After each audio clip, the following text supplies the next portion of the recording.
Welcome to Cory's Stories. Are you ready to meditate with Cory? Hi, my friend. I wanted to just jump in for a quick minute just before you listen to your story and say, if you love Heidi and Cherry and you love Tucker and Leo and you think you would like to be in one of their clubs, go to the link below my video and you can join the Cat Club or the Tucker and Leo Club, or you can join both the clubs called Raining Cats and Dogs. It's a club where you get 3 or 5 or 2 exclusive stories every month that are sent to you, and you get to have your name mentioned in those stories. If that's something that you want, then talk to your guardians, your mom, your dad, your auntie, your grandma, whoever it is that helps to take care of you, and ask them if you can join the cat club or the dog club. Okay, enjoy my story. I love you so much. Bye. Bye.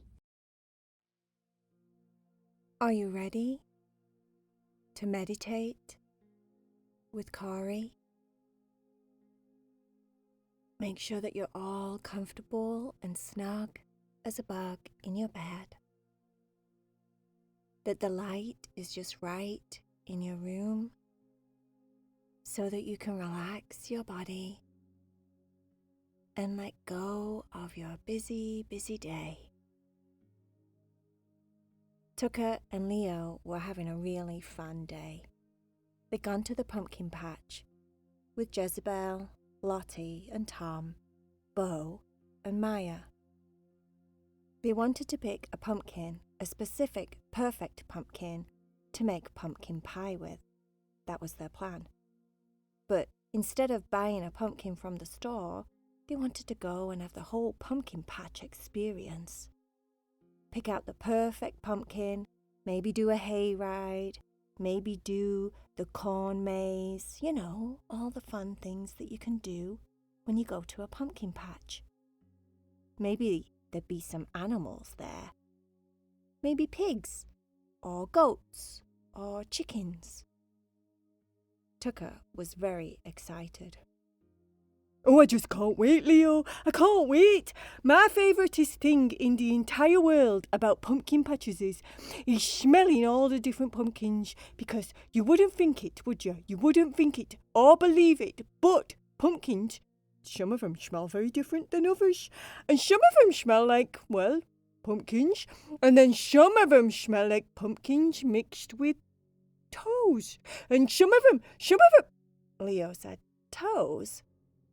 Tucker said, "Yes, toes.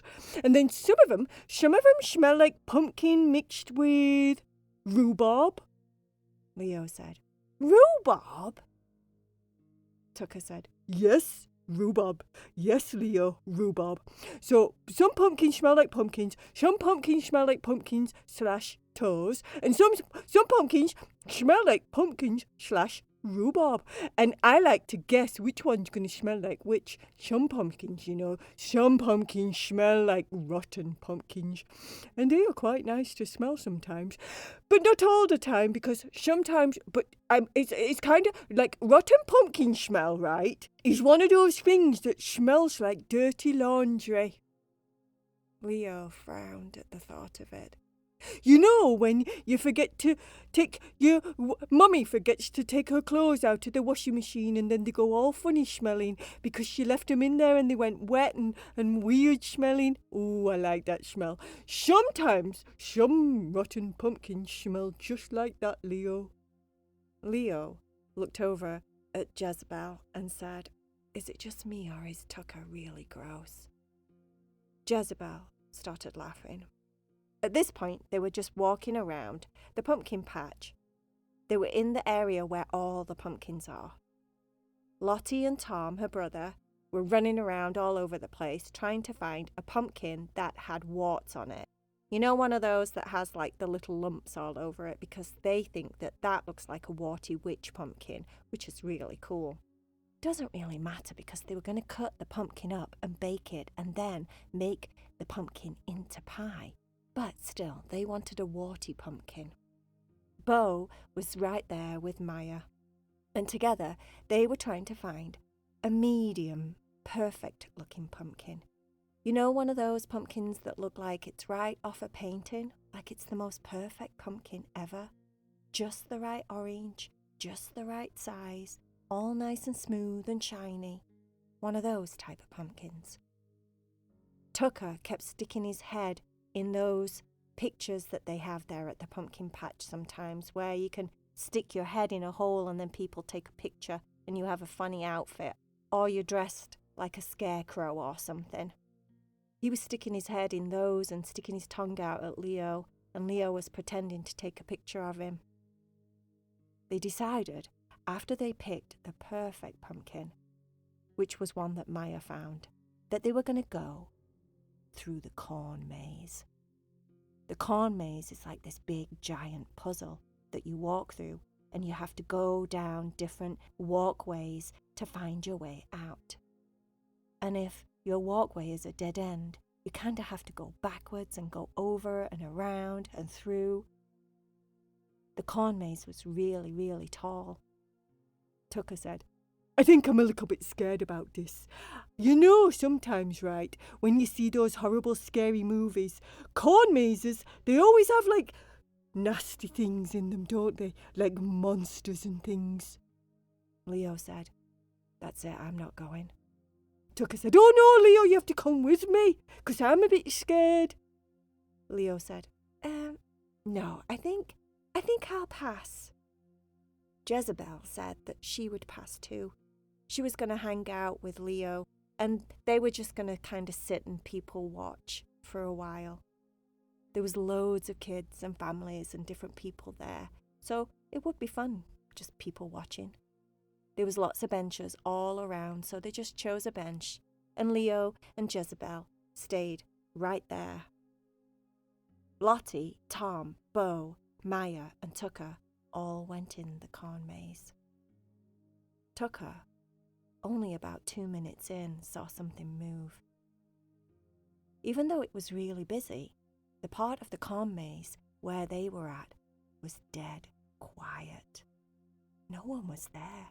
It was almost a little bit, well, maybe a lot, spooky, because it felt like everyone in the entire world had disappeared, and it was only those 4, including Tucker, that were in the corn maze.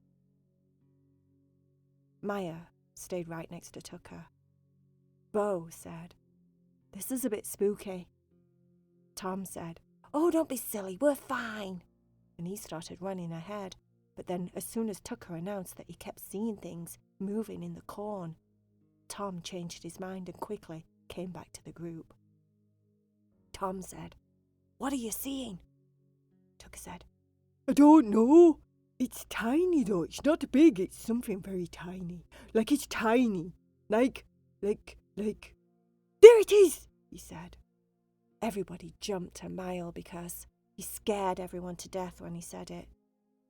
Lottie started laughing. She was holding her heart. Oh, Tucker, please don't do that. Tucker, being Tucker, just looked at them all and went, Is it again? Scared everyone again. Everyone was like standing still, watching where Tucker was pointing with one of his paws. And then they all saw it. This little thing fluttered through the corn. It looked like a bird or something, but really tiny. And there's another one, said Tom, pointing over onto another piece of the corn maze. Bo said, There's one up there. Maya said, They look like fairies. And then all the little fairies that were in the corn maze, that were hiding in the corn, fluttered out in front of them. One of the fairies said, Hi. Tucker went, Oh my golly gosh! What on earth are you? Scaring everyone once again, and some of the fairies flew back into the corn and hid. Maya said, Don't be frightened. That's just our friend Tucker. He's a bit goofy, you know. Tucker said, "Excuse me. I think I'd be a little bit offended if I wasn't so enthralled with these little beautiful things in front of us. Look at them, they're so beautiful. They're like little perfect flying little... What are they?" Maya said, "The fairies." Tucker said, "Fairies! Ooh, lovely. I wonder what fairies taste like." Maya smacked Tucker in the middle of the head and said, "Tucker!" Tucker said, "I'm only kidding. There's no need to smack my favourite tickle spot." He was rubbing the middle of his head right between his ears, the part that he likes to be scratched. Maya said, "Oh, well, hi everyone. What are you guys doing here?" All the fairies decided to be brave and fly back out in front of Lottie and Tom and Bo and Maya and Tucker. One of the fairies said, "We're always in the corn mazes, but no one ever sees us. You guys are the first ones to ever spot us before." Tucker said, "Oh, I'm very honoured and feel very, very blessed. You know, it wasn't these guys, because these guys couldn't see anything. It was me. I'm the one that's special." Tom said, "Yeah, you're special, Tucker." And Tucker said, "Well, are you being sarcastic?" And Tom said, "No, Tucker, you are special though." And Tucker said, "I know I'm special. I'm very special, because I found those fairies. Hello, fairies. So what do you do in the corn maze then? Do you just live in the corn maze, or do you just come to the corn mazes for Halloween celebrations? Or do you like to just come to the corn mazes just because you like corn?" One of the little fairies that was wearing all pink said that they all like to go to the corn maze and hide in the corn because they like to watch the children, because children have very magical powers. Their energy makes them feel alive and it helps them to fly, especially the happy children that are running around with a happy mood and a happy energy and smiley faces. "They recharge our batteries," said the fairy. "You have batteries? You have batteries?" One of the other fairies said, "Well, no, not literally. She just means they make us feel all energized just because they're happy."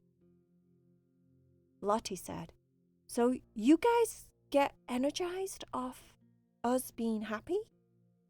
The fairy said, "Yes, and especially if you laugh, or if you're really, really giggling. Giggles are the best." Tucker started to tickle Maya, and she giggled and giggled and giggled, and the fairies all got brighter, as if a little light inside of their hearts shone brighter every time she giggled. "Oh my golly," he said. "That's absolutely brilliant. I wish my heart did that when these guys giggle. Sometimes I get very happy when they giggle. It is nice. But I don't light up like that. That's a very special gift." All the fairies beamed because they were happy that Tucker thought they looked beautiful when the lights got really bright. "Pumpkin patches are the best place to come, especially this time of year," one of the fairies said. Maya said, "I've always wanted to be a fairy." One of the fairies said, "Well, do me a favour. Close your eyes and listen to everyone giggling." Everyone decided that they wanted to be a fairy too, so they all closed their eyes, including Tucker. They heard all the kids laughing over at the other areas on the pumpkin patch. One kid screamed and started crying, and Tucker said, "Oh, I don't like that feeling." And the fairy that was next to Tucker said, "Yes, I know. That feels sad, doesn't it? When we feel sad like this, that doesn't make us light up, it just makes us feel sad. Then we want to make the child happy, but most of the time we have to stay very, very invisible. Only certain children can see us, you see." "And doggies," said Tucker. And the fairy said, yes, and certain doggies. Tucker closed his eyes again and listened. Maybe you should all giggle, one of the fairies suggested. Tucker started giggling.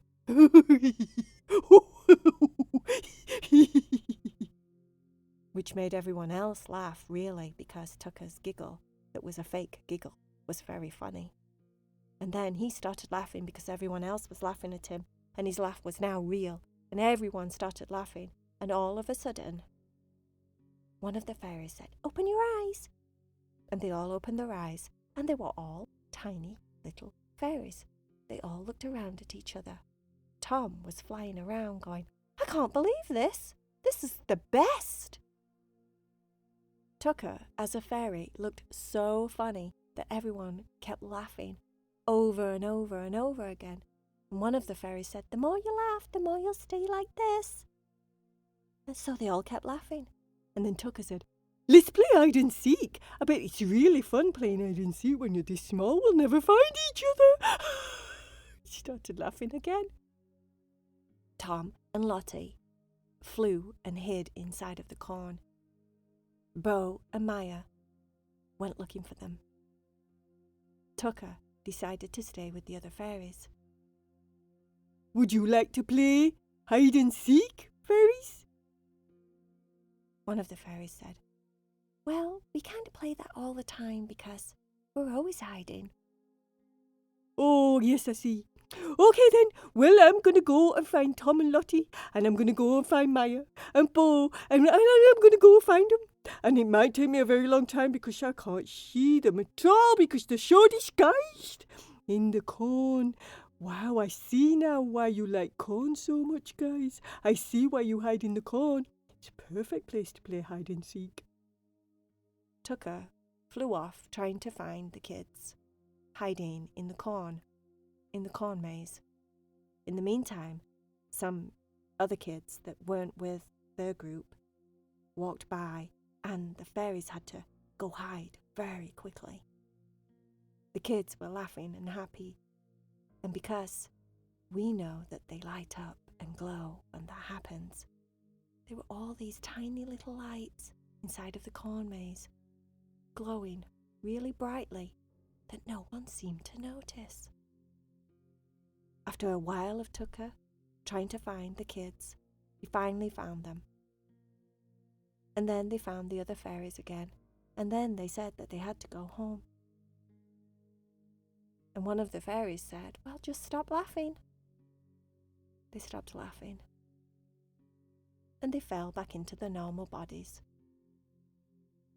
Tucker said, "Leo is never going to believe this in a million years." When they found Leo and Jezebel on a bench just outside of the corn maze, they told him all about it, and Leo and Jezebel looked at each other as if they were all a bit crazy. But it didn't matter. And then, because they knew, every time they looked at the corn maze, you could see these tiny little lights glowing. There must have been hundreds and hundreds of fairies in there, all hiding, playing hide and seek, and never being found, except for today, because Tucker is a very special dog. The end.